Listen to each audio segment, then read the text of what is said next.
Mapagpalang araw po sa bawat isa.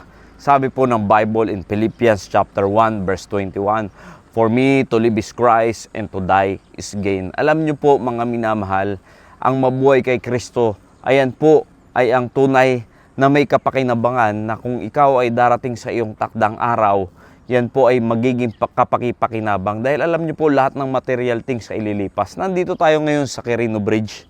Pero makikita nyo, yung part na yan ay putol na. Ibig sabihin, lahat ng material things sa mundong ito, mga minamahal, ay lilipas.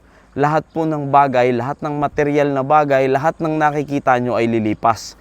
At wala pong magiging kapakinabangan sa mga bagay na yan kung tayo ay lilisan sa mundong ito. Pero alam nyo, kung ikaw ay merong pananampalataya sa Panginoong Jesucristo, kung ikaw ay in Christ na, yan pong lahat ng inyong ginagawa, basta tama ang iyong puso, magiging kapakinabangan po yan sa araw ng iyong kamatayan. Kaya alam niyo po, ang pinaka-the best na purpose mo sa buhay na ito, upang yan ay maging kapakipakinabang, ay yung meron kang Panginoong Jesucristo. Dahil tatandaan niyo po, na kahit ano pang yaman meron ka sa mundong ito, anumang material na bagay meron ka, kung wala ka namang Panginoong Jesucristo tinanggap bilang Diyos at tagapagligtas, ay magiging baliwala po ang lahat na meron ka sa mundong ito.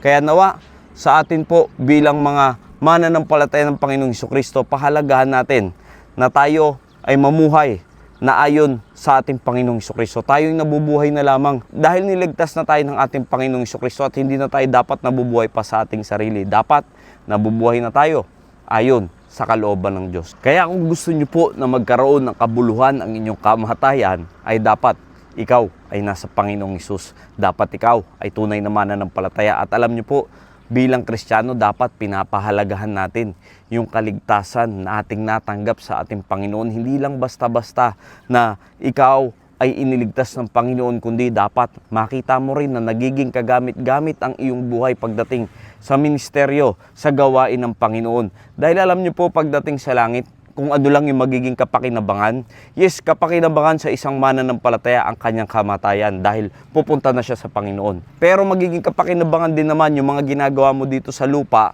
na kung ikaw ay may tamang puso, may tamang motibo sa mga bagay na ginagawa mo, at yan ay makikita mo na lang na magiging reward mo sa langit. Kaya upang maiwasan na masunog ang iyong mga reward pagdating sa langit, aayusin niyo po yung paglilingkod nyo sa Panginoon at pahalagahan mo ang kaligtasan na iyong natanggap sa ating Panginoong Jesucristo. Nawa, naging pagpapala po ang mensaheng ito. Maraming salamat po and God bless you all.